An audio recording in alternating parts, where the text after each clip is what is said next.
Fitzgerald Kennedy, do solemnly swear. I, John Fitzgerald Kennedy, do solemnly swear. That you will faithfully execute the office of President of the United States. That I will faithfully execute the office of President of the United States. And will, to the best of your ability. And will, to the best of my ability. Preserve, protect, and defend the Constitution of the United States. Preserve, protect, and defend the Constitution of the United States. So help you God. So help me God.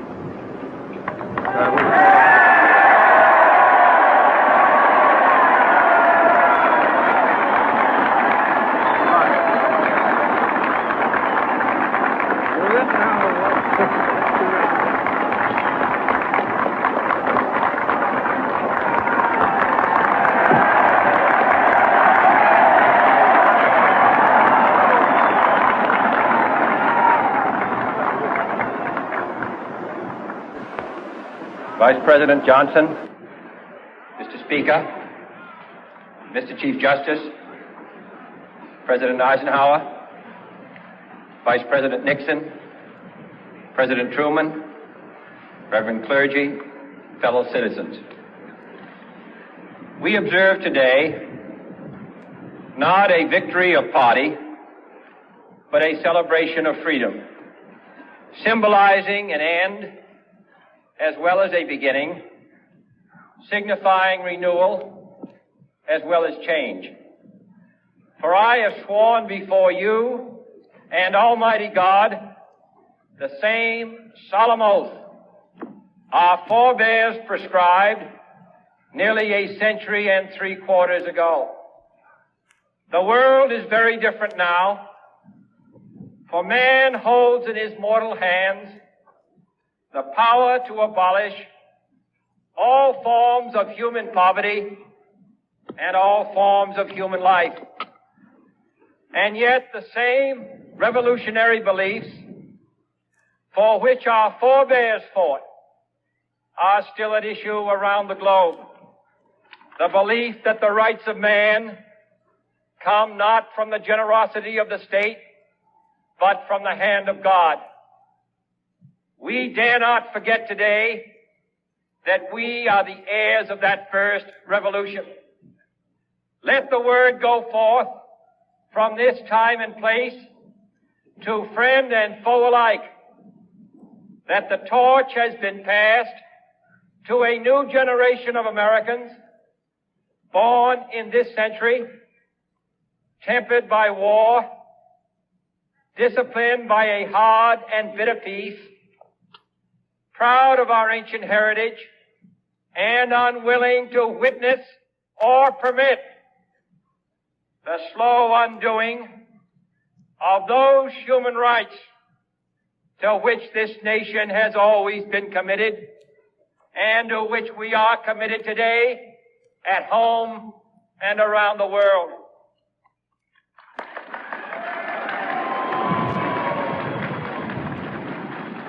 Let every nation know, whether it wishes us well or ill, that we shall pay any price, bear any burden, meet any hardship, support any friend, oppose any foe to assure the survival and the success of liberty.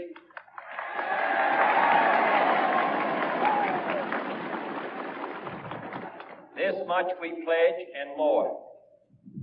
To those old allies whose cultural and spiritual origins we share, we pledge the loyalty of faithful friends.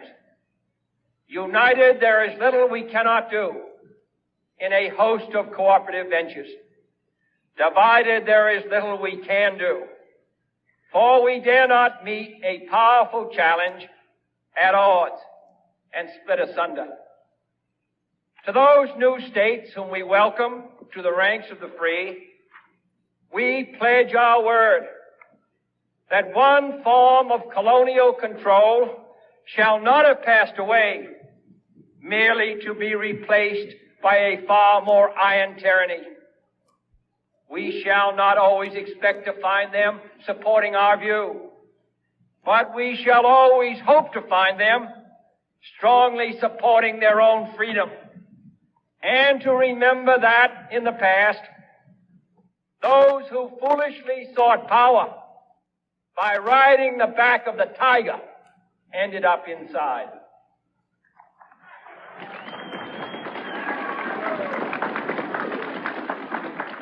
To those people in the huts and villages of half the globe struggling to break the bonds of mass misery, we pledge our best efforts to help them help themselves for whatever period is required, not because the communists may be doing it, not because we seek their votes, but because it is right. If a free society cannot help the many who are poor, it cannot save the few who are rich.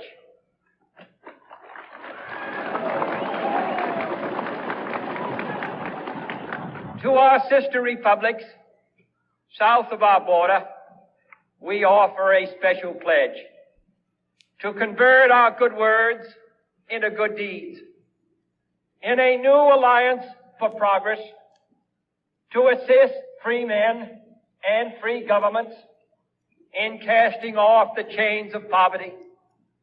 But this peaceful revolution of hope cannot become the prey of hostile powers. Let all our neighbors know that we shall join with them to oppose aggression or subversion anywhere in the Americas. And let every other power know that this hemisphere intends to remain the master of its own house.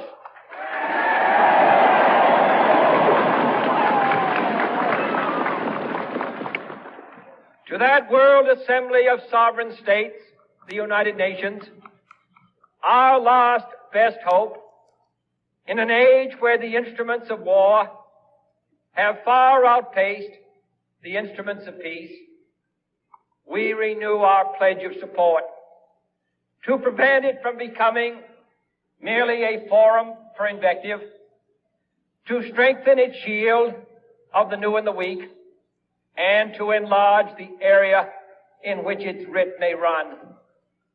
Finally, to those nations who would make themselves our adversary, we offer not a pledge, but a request that both sides begin anew the quest for peace. Before the dark powers of destruction, unleashed by science, engulf all humanity in planned or accidental self-destruction. We dare not tempt them with weakness, for only when our arms are sufficient beyond doubt can we be certain beyond doubt that they will never be employed. But neither can two great and powerful groups of nations take comfort from our present course, both sides overburdened by the cost of modern weapons, both rightly alarmed by the steady spread of the deadly atom, yet both racing to alter that uncertain balance of terror that stays the hand of mankind's final war. So let us begin anew, remembering on both sides that civility is not a sign of weakness, and sincerity is always subject to proof. Let us never negotiate out of fear, but let us never fear to negotiate.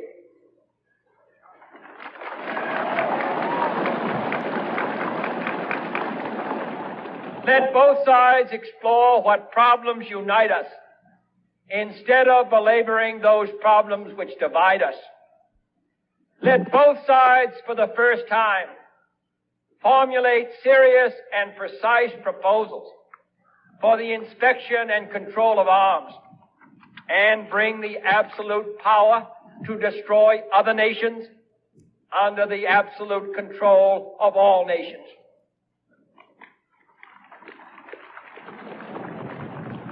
Let both sides seek to invoke the wonders of science instead of its terrors.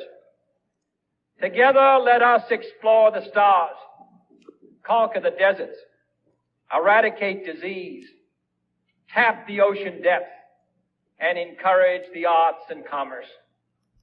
Let both sides unite to heed in all corners of the earth the command of Isaiah to undo the heavy burdens and let the oppressed go free.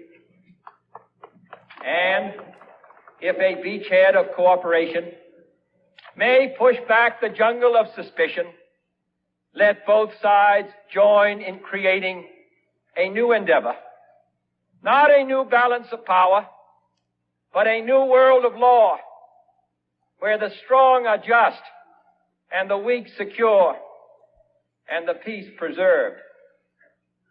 All this will not be finished in the first 100 days, nor will it be finished in the first 1,000 days, nor in the life of this administration, nor even perhaps in our lifetime on this planet. But let us begin.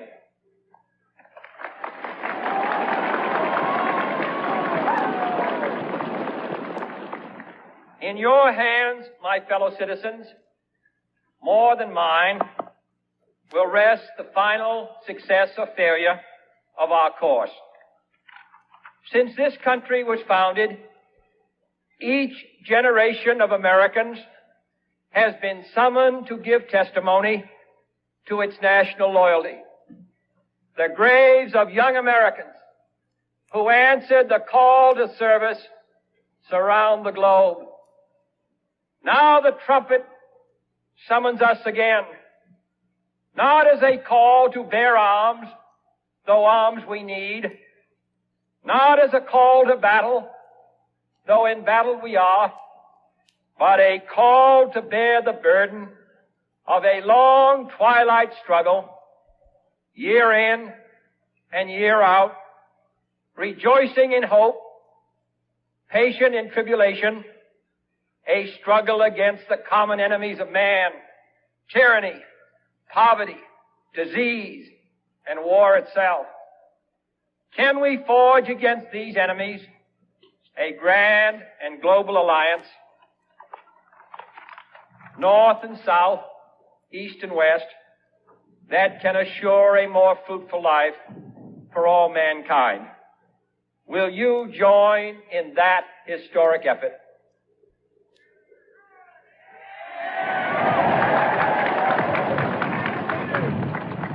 In the long history of the world, only a few generations have been granted the role of defending freedom in its hour of maximum danger.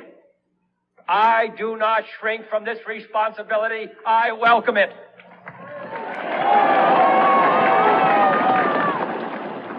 I do not believe that any of us would exchange places with any other people or any other generation. The energy, the faith, the devotion which we bring to this endeavor will light our country and all who serve it. And the glow from that fire can truly light the world. And so, my fellow Americans, ask not what your country can do for you. Ask what you can do for your country.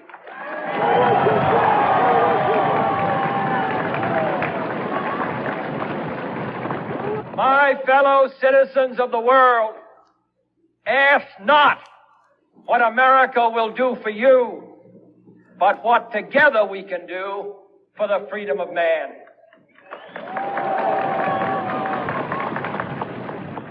Finally, whether you are citizens of America or citizens of the world, ask of us here the same high standards of strength and sacrifice which we ask of you.